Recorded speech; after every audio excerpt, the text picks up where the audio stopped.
지난 주간에 담임 목사님께서도 6.25에 대한 말씀을 언급하신 것처럼 우리가 6.25를 지나기 전에 그 세대가 다 세상을 떠나기 전에 6.25에 대한 교훈과 또 우리에게 주시는 하나님의 위로를 같이 받아야 되겠다는 생각을 했습니다.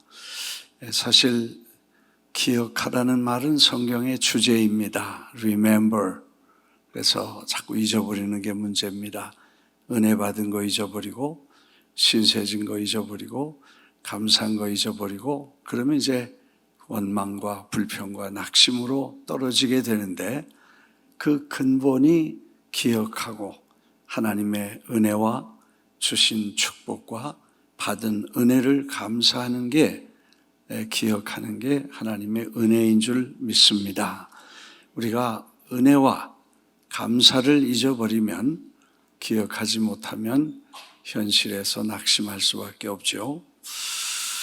6.25를 지나면서 두세 가지 꼭 기억해야 될 거는 첫째, 그 6.25가 왜 일어났는가 또 그런 전쟁의 비극이 왜 생겼는가를 잊어버리면 안 된다 그랬습니다.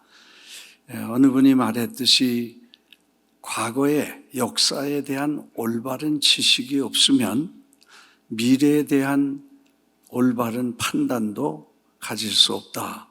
그 말을 바꾸면 과거의 역사를 정확하게 인식하는 사람만이 미래를 정확하게 예측할 수 있다는 것입니다. 그래서 과거에 우리가 실패했던 거, 실수한 거, 좋은 거, 성공하는 것들을 잘 정확하게 배우고 이해한 다음에 우리는 미래를 설계할 때 정확한 미래를 예측할 수 있다는 큰 교훈을 받게 됩니다. 그래서 6.25를 지나면서 우리는 왜 6.25가 생겼는가를 잊어서는 안 된다는 것입니다. 역사를 기억하지 못하면 반드시 역사의 비극은 다시 반복된다는 중대한 교훈을 우리는 역사 속에서 배우고 있는 것입니다. 많은 이유가 있겠습니다. 정치하는 사람 또는 지도자 그리고 많은 이유가 있겠는데 최근에 나온 책을 하나 읽으면서 이게 6.25의 직접적인 결과라고 원인이라고 생각할 수 있겠다는 생각을 했습니다.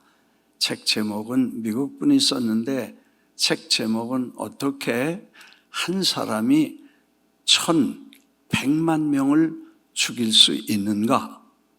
그 참 제목이 한 사람이 1,100만 명을 어떻게 때려 죽이는 것도 아니고 이거 불가능하다는 거죠. 100명은 죽일 수 있고 1,000명은 죽일 수 있지만 1,100만 명을 어떻게 죽일 수 있냐는 게 이 책의 제목입니다. 그 책 내용을 보면 집단 체면을 걸어서 사람들을 속이면 가능하다 이런 얘기였습니다. 그리고 그 책에 이런 얘기들이 쓰여져 있습니다. 600만 명을 나치가 유대인을 죽였고 그 다음에 동굴아파와 구라파에는 500만 명을 죽여서 1,100만 명을 한 사람이 죽였다는 결론이고 어떻게 그게 가능하냐 하는 얘기를 이분이 그 책에서 자세하게 썼는데 처음에 유대인들을 학살하려고 준비하는 오랜 과정 속에 전략을 세웠는데 이 사람들을 도와주는 것처럼 속이고 게이토라고 하는 유대인 공동체의 마을을 만들어 줍니다. 지금 러시아에서 군대들이 쳐들어오면 제일 먼저 유대인을 죽일 거다.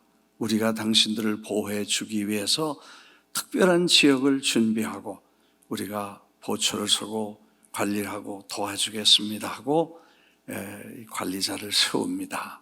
그래서 그 게토라고 하는 여러 지역의 유대인 지역 공동 생활하는 지역을 만들어 놓습니다. 나라마다 그런 지역을 만들고 철조망을 치고 거기다가 돈을 받고 그 사람들을 보호한다는 의미에서 늘 지켜줍니다.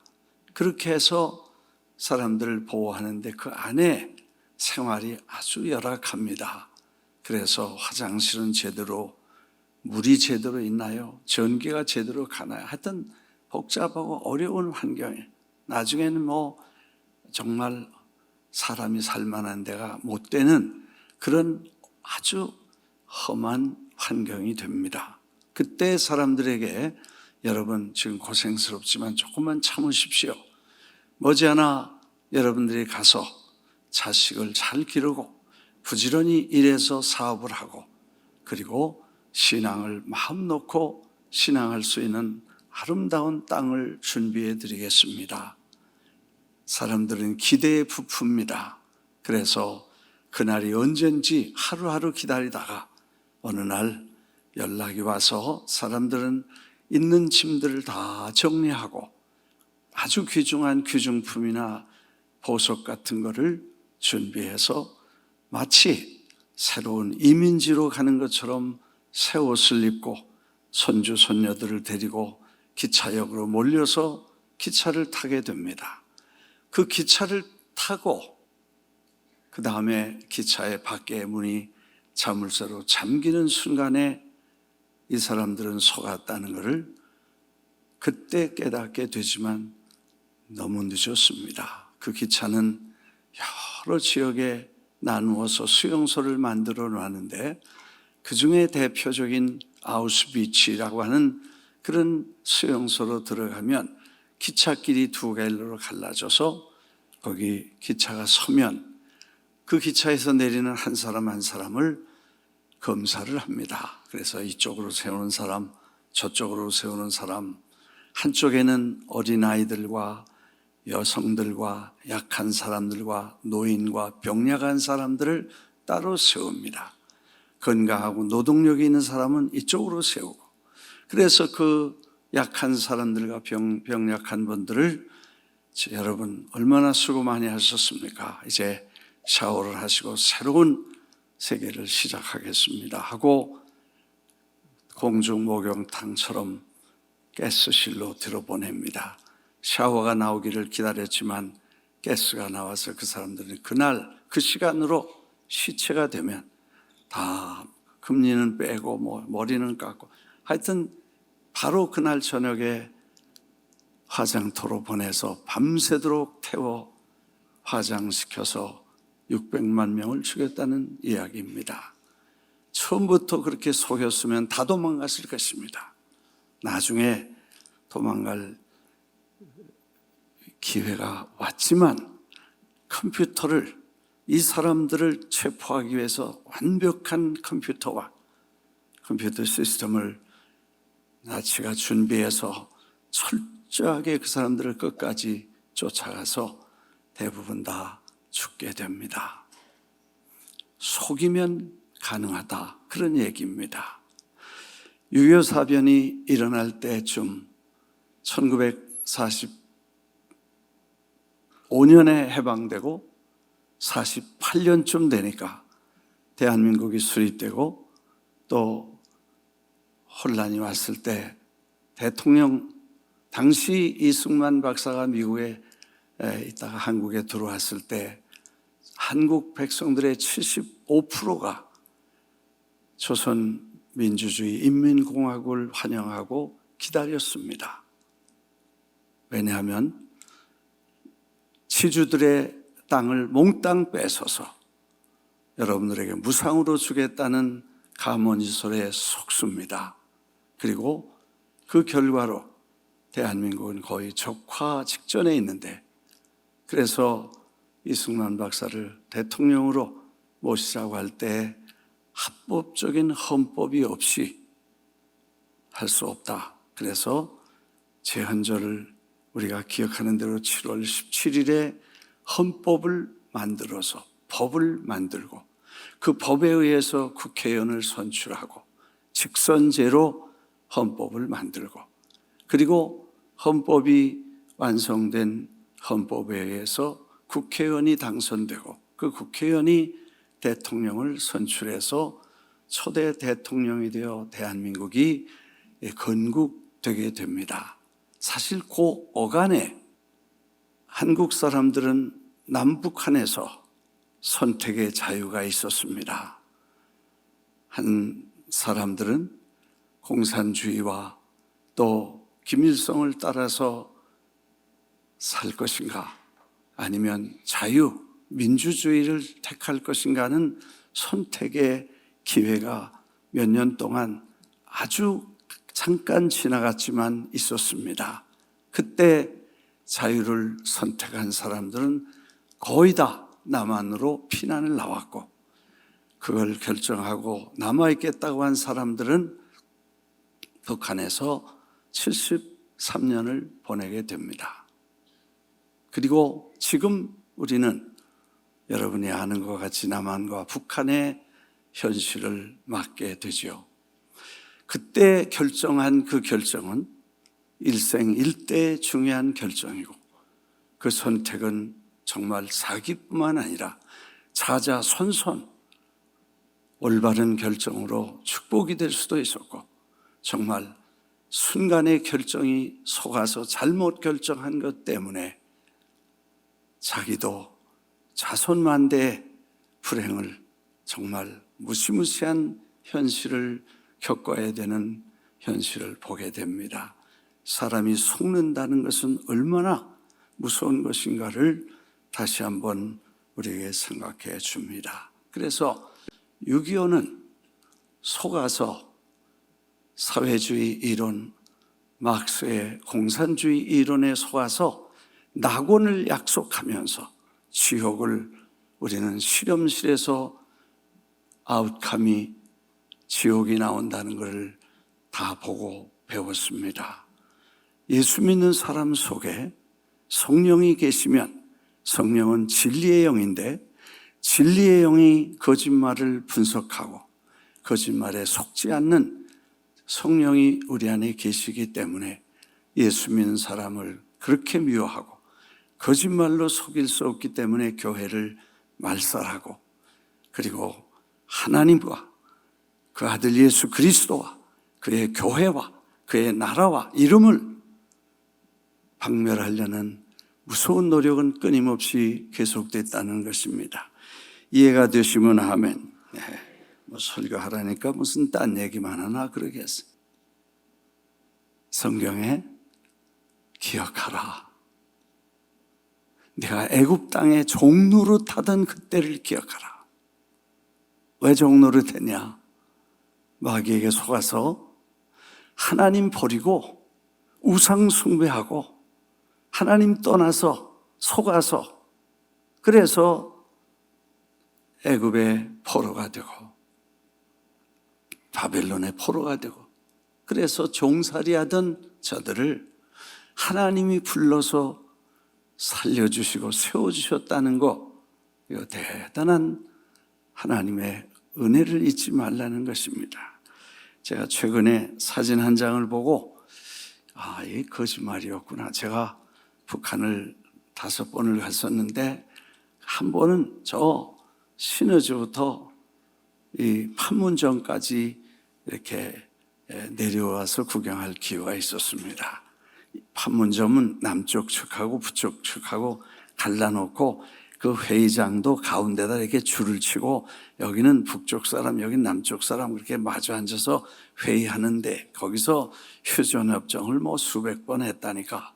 하여튼 그렇게 그 휴전선 앞에 오니까 사람들이 쭉 전쟁하는 그 인민군 군복을 입은 장교들이 그 휴전선 이 전쟁에 대한 브리핑을 해요. 그래서 우리가 세세히 들어보니까 그 사람 결론은 우리가 남한으로 쳐들어갔단 말이 아니고 미국 놈들이 쳐들어와서 북한을 북침했다는 거예요. 얼마나 정확하게 얼마나 아주 논리정연하게 하는지 거기 목사님들하고 몇 분 갔었는데 내 귀에다 대고 김 목사 헷갈린다 헷갈려. 뭐 그 정도로 아주 멋있게 얘기를 하는 거예요. 저는 38선 근처 김포 강 건너면 이북이니까 거기 살았어요. 그래서 6.25 사변에 그 콩 먹듯 포소리, 전쟁터, 밤이면 총탄이 왔다 갔다 하는 거 다 봤거든. 우리가 느닷없이 하루아침에, 주일날 아침에 전쟁이 일어나서 그냥 3일 만에 서울이 넘어간 거예요. 근데 그거 아니라고 지금 사람들이 막 우기고 새빨간 거짓말 하니까 진짜 젊은이들은 헷갈려서 햇소리 하는 사람도 있어. 근데 지금 어느 신문이 하나, 조선일보가 호해가 나온 걸 보니까 1950년 6월 28일자 조선일보 호해야. 인민군이 서울 입성해. 벌써 6월 28일 날 인민군이 서울을 입성했고 미국 대사관 등 완전 해방시켰다 그러고, 이 인민군이 절대 신뢰하고 말을 들어라.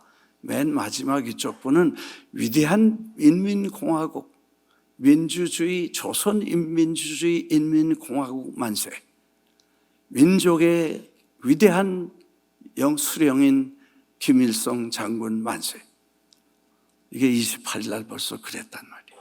그러니까 북침을 했으면 한참 올라갔다가 도로 내려올 텐데 아예 남침이니까 3일 만에 서울이 다 함락됐다는 증거를 이렇게 분명한데 거짓말 한다는 그 속인단 말이에요. 속지 않게 되기를 주의 이름으로 축원합니다. 축원합니다. 이 역사의 신문이 우리에게 주는 교훈은 공산화시키려는 소련과 북한의 전쟁을 일으켜서 6.25가 일어났다는 사실, 그리고 두 번째는 이 전쟁이 얼마나 비참했는가를 잊지 말라는 것입니다. 우리는 그냥 지나갔습니다. 여기 성경에 보니까 늙은이에게 물어보고 내 아비에게 물어보라. 사실 1950년생도 전쟁을 경험했으니까 전쟁 세대입니다. 그런데 아마 얼마 안 있으면 이 세대는 다 저를 포함해서 다 세상을 떠날 겁니다. 그런데 그걸 기억하는 그 세대가 지나면 그걸 가르쳐주고 말해줄 사람이 없기 때문에 너희 늙은이한테 물어보고 너희 아비에게 물어보라, 그런 말이 성경에 나온 것처럼 우리가 역사의 스토리와 현실을 정확하게 이해할 수 있게 되기를 주의 이름으로 축원합니다. 6.25는 비참했습니다. 정말 전쟁의 두려움은요, 살아있는 공포가, 죽음에 대한 공포가 무시무시했습니다. 배고픔도 질병도, 그리고 무서운 이 가난이 우리를 엄습할 때 우리는 민족의, 인간이 겪을 수 없는 최고의 고통과 비극을 경험합니다. 피난민촌의 천막 앞에 모여 앉아있는 피난민들, 거기 내가 하나 앉아있는 것 같아. 이게 난지도 몰라. 버린 군화를 애가 신고 저렇게 서 있는 것. 제가 어렸을 때 피난 나갈 때 방공 모자 쓰고 두툼한 손바지 입고 피난 나가던데 사진이 하나 있었어요. 어디 있는지 못 찾았어. 배고팠습니다. 두려웠습니다. 옆에 시체들이 포맞아서 절벽에 늘어져 있는 시체들을 보면서 지나갔습니다. 이 무시무시한 것을 잊지 말라는 것입니다. 배가 고팠습니다. 우리는 1.4후퇴를 그리고 9.28 수복을 거쳐서 1.4후퇴 이후에 피난 나갔다 돌아와서 먹을 게 없었습니다. 그래서 산에 올라가면 소나무가 있는데 소나무 껍질을 벗기면 거기 진이 있어요. 그래서 그걸 입으로 이렇게 빨면 그래도 뭐 입에 건건한 게 들어와서 철쭉꽃, 아카시아꽃, 진달래꽃 먹어도 안 죽더라고. 배고파서 그거 다 따먹었어. 칡뿌리 캐먹고 그 다음에 뭐 메뚜기 잡아먹고, 개구리는 최고의 요리였어. 미꾸라지 잡고 그렇게 해서 결국 어려운 시간들을 우리가 보내는데, 전쟁은 무서운 것이고 가장 비극적인 인류의 재앙이라는 걸 잊지 않게 되기를 바랍니다. 속지 않고 자유를 지키기 위해서 그렇게 수고한 아름다운 일들을 잊지 않게 되시기를 바랍니다. 할렐루야. 여러분, 이제 잊지 않고 기억해야 될 것은 우리가 얻은 이 자유를 지켜주기 위해 그렇게 수많은 생명들이 희생되었다는 것을 잊지 말게 되시기를 바랍니다. 1950년에 뉴욕 업스테이트에 있는 육군사관학교에서 365명이 졸업을 합니다. 꿈을 가지고 소위 임관을 하고 365명 중에 110명이 한국전에 참석합니다. 그리고 그 중에 42명이 세상을 떠나죠. 한국에서 이름 모르는 땅에서 그들의 젊음을 희생해서 대한민국을 지키고 우리에게 자유를 주려고 생명을, 고귀한 생명을 바쳤다는 것을 잊지 않게 되시기를 주의 이름으로 축원합니다. 한 번은 어떤 분이 그런 6월 25일 날 목회단상이라고 그런 글을 써서 보낸 걸 보니까, 요즘 우리가 연락하고 있는 그 하이퍼 인터내셔널, 하이퍼 코리아라는 오래된 선교 단체와 그분에 대한 얘기들이 써 있었습니다. 아마 여러분도 보신 분이 있을 것입니다만, 그 하이퍼 인터내셔널에서 한국 전쟁이 일어나자 수송선들을 병력과 탱크와 장갑차와 무기와 전쟁 물자를 한반도로 실어 날랐습니다. 그런데 그 전쟁 물자를 실은 배에 카우보이 모자를 쓰고 카우보이 긴 장화를 신은 청년들이 20명이 타고 있었습니다.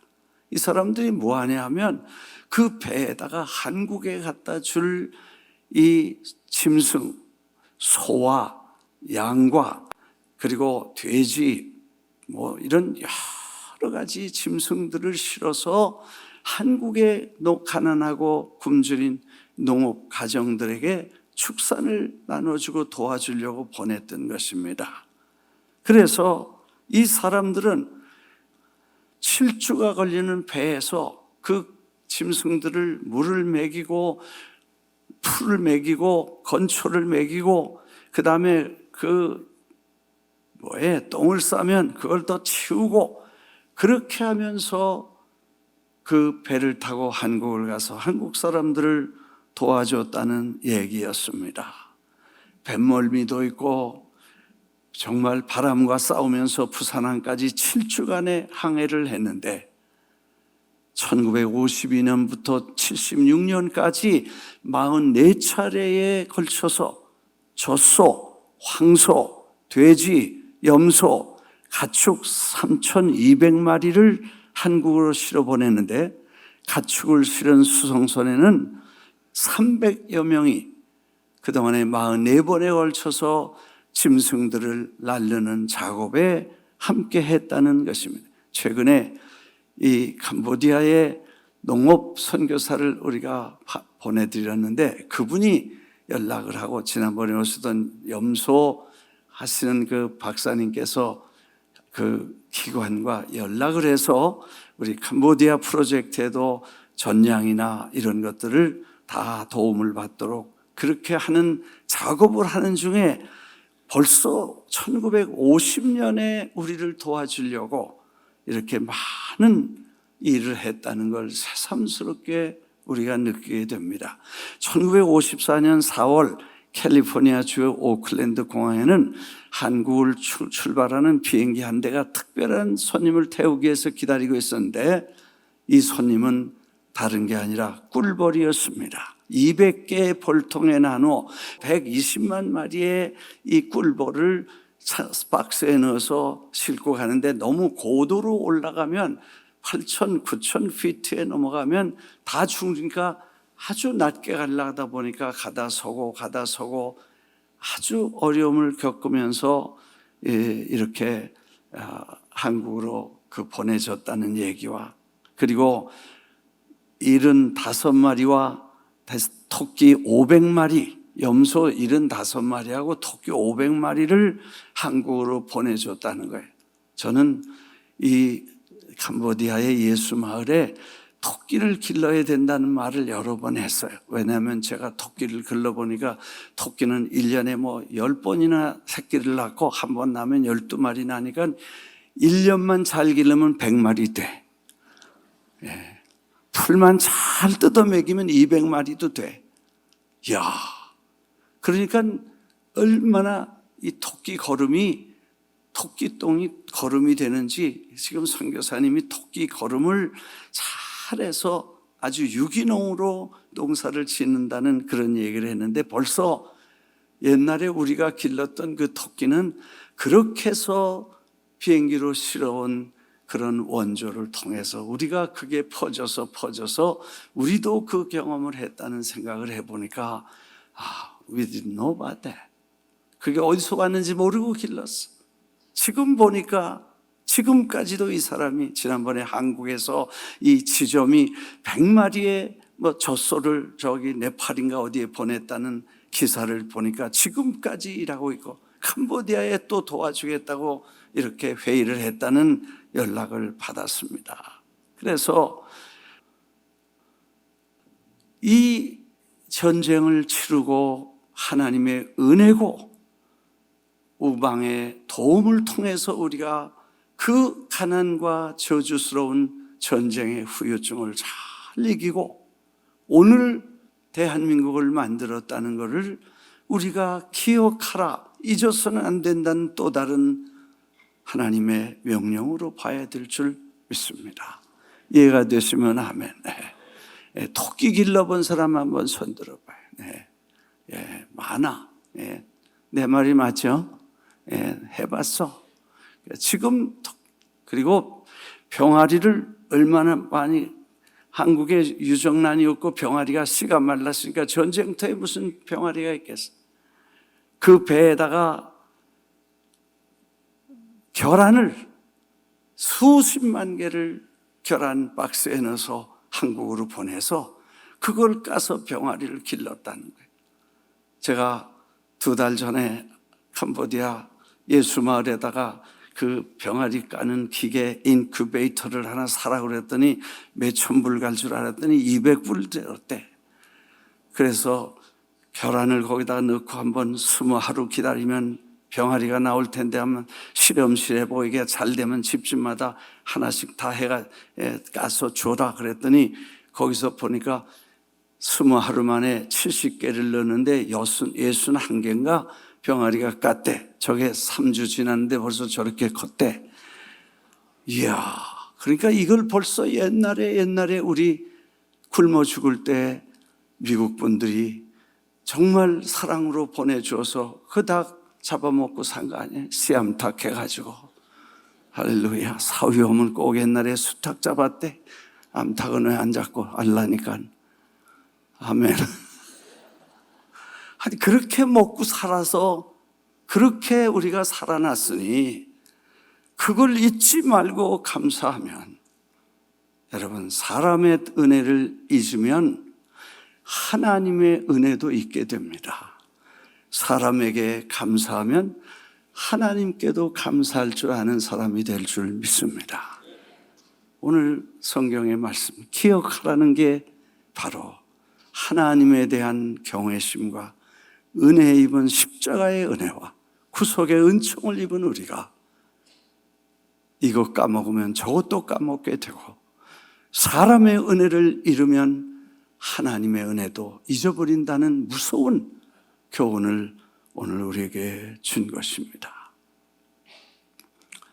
그래서 자유우방에 생명을 쏟아준 분들의 사랑과 1950년부터 60년까지 수십억 불의 배와 기차와 그리고 많은 구호물자를 통해서 우리가 그 어려운 난관을 겪고 오늘이 되었다는 사실을 잊지 않게 되시기를 주의 이름으로 축원합니다. 축원합니다. 6.25를 이제 지났습니다. 이제는 우리가 하나님의 은혜를 잊지 않고 기억하고, 그럼 우리가 뭘 할 것이냐? 하나님은 우리에게 명령하시기를 너희가 부스럭이라도 남겨놓고 타작 마당에서도 남겨놓고 무화과를 따다가도 남겨놓고 포도를 따다가도 남겨놔서 누군가 필요한 사람에게 은혜 입은 사람으로 은혜를 입히라는 말씀. 너희가 그런 애굽에 종살이 하던 때에 배고프고 어렵고 힘들 때를 생각해서 너희도 그런 사람을 외면하지 말고 도와주라는 하나님의 말씀인 것입니다. 이제는 우리가 기억하고 갚을 시간입니다. 여러분이 지금은 우리가 밥 먹는 걱정 별로 안 하죠. 옷 입는 것도 걱정 그렇게 많이 하지 않습니다. 옷장을 열어도 봄, 여름, 가을, 겨울 갈아입을 옷이 있고 냉장고 열면 그래도 이것저것 먹을 거 있어서 배고픈 아주 가난에 극단적 가난은 면했으며 상대적 가난은 있을 수 있지만 절대 빈곤은 없습니다. 그래서 오히려 지금은 냉장고를 열고 고민하는 것은 어떤 게 살찌더라, 살 안 찌더라, 칼로리 계산해서 열심히 보고 입맛 좋아서 먹으면 빼려고 애를 쓰고 할렐루야. 이제 이 정도 됐으면 우리가 이제 뭔가 하나님이 내가 애굽의 종되었을 때를 기억하고 너도 이제는 그런 사람들을 잊지 말고 도와주라는 말씀을 우리에게 하신 것입니다. 작은 일이라도 아주 적은 정성이라도 따뜻한 마음이 우리에게 있어서 그걸로 사람들의 마음을 위로하고 녹여줄 수 있도록 사랑의 마음을 품으라는 말씀인 것입니다. 얼마 전에 메트로 미니스트리라는 목사님의 얘기를 다시 한번 생각한 적이 있었습니다. 아버지는 얼로 가버리고 엄마는 알코올 중독자로 아이를 손잡고 가다가 버스 정류장 앞에 너 여기 있어라. 어디 가지 말고 내가 갔다 올게. 그 말을 믿고 아이는 혼자 서 있었습니다. 해가 지고 밤이 되고 아침이 와도 집이 없으니 갈 데도 없고 엄마 놓치면 영원히 고아가 될 것 때문에 그 아이는 밤을 새우고 그 다음날 오후까지 길에 서 있는데 이제는 기진하게 됩니다.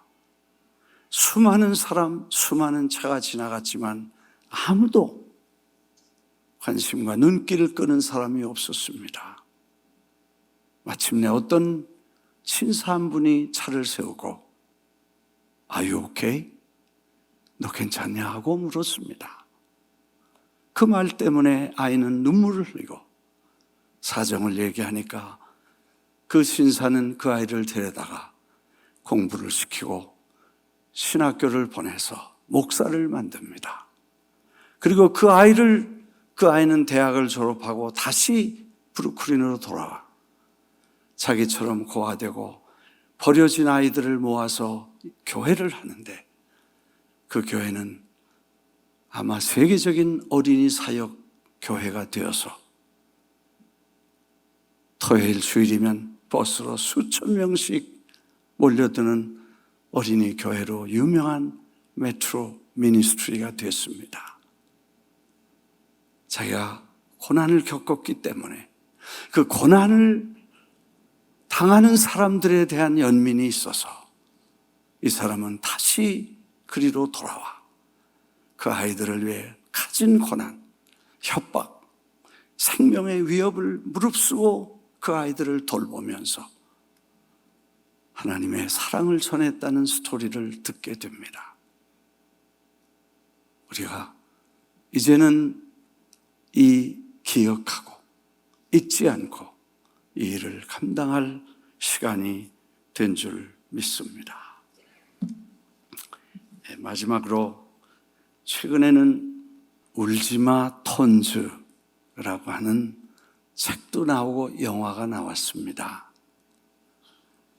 2001년부터 2010년까지 한국의 캐톨릭 신부님 한 분이, 젊은 신부님이 수단 자그마한 마을로 선교를 가게 됩니다. 가보니까 아무것도 없었습니다. 그래서 아픈 아이들을 위해 병원을 세우고 무지한 아이들을 위해서 학교를 세우고 그리고 가난한 사람들을 위해서 돌보면서 그는 다 잊어버리고 뜨거운 가슴 하나로 사람들을 어루만지기 시작합니다. 문둥병, 한센병이라고 하는데 문둥병자들을 찾아가서 한 번도 의사를 만나본 적이 없는 손 잘리고 얼굴 일그러진 사람들의 손을 어루만지면서 그를 치료하기 시작합니다. 그리고 그들과 함께 어울려서 환자들과 주님의 사랑을 따뜻하게 나눕니다. 길게도 아닌 9년 동안 일하고 그는 암으로 세상을 떠나게 됩니다. 그리고 10년이 지나니까 1920년이 되어서 어떤 사람들이 한국에서 그분을 기억하면서 그 마을에 가보니까 50명이 넘는 의사가 그 제자들에게서 나왔고 그리고 그 정신을 가지고 이태석 신부 그분을 가슴에 품고 마치 이태석 선교사가 와서 일하던 것과 똑같이 그 사람들이 사람들을 돌보면서 그렇게 일해서 그 영화 제목이 뭐냐면 부활이야.